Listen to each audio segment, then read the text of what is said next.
Aktor na si Alden Richards, nagsalita na kung bakit biglang siyang hindi nagparamdam sa social media.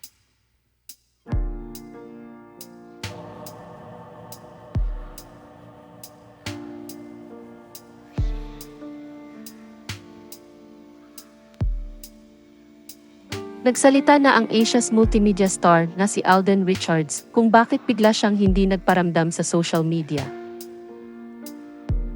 Naging hot topic kasi ang aktor at ang on-screen partner nitong si Catherine Bernardo sa isang episode ng Showbiz Now na kamakailan lang.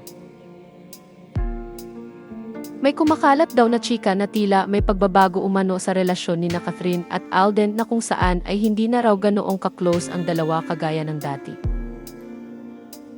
Pero nilinaw ni Christy Fermin na hindi raw niya alam ang tunay na nangyari at baka naman daw ay nag-uusap ang dalawa sa personal.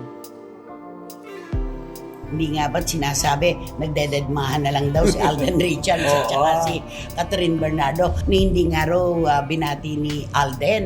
Ay, ni Catherine si Alden nung nag-birthday.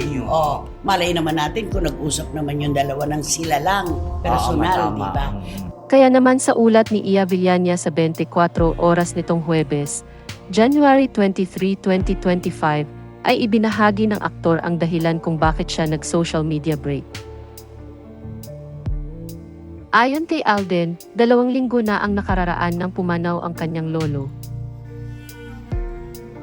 Sinabi rin ng aktor na dahil sa pagkawala ng lolo niya ay mas na-realize raw niya ang kahalagahan ng pamilya. Anya, drop everything. Walang makakapigil sa akin kahit sino when it comes to family. If something goes wrong or something happens kasi, of course, we live in a very demanding world of show business, but iba kasing usapan pag pamilya na eh. Of course, a lot of Filipinos and a lot of our kababayans can relate to that. Matatandaang nitong nakaraang taon lang nang muling magsama, sina Alden Richards at Catherine Bernardo para gawin ang sequel ng nauna nilang pelikula na Hello Love Goodbye. Ayon sa ulat ng ABS-CBN News, ipalalabas na sa Netflix ang Hello Love Again simula sa February 13, 2025. Ipinagdiwang ni Alden ang kanyang 33rd birthday noong January 2, 2025.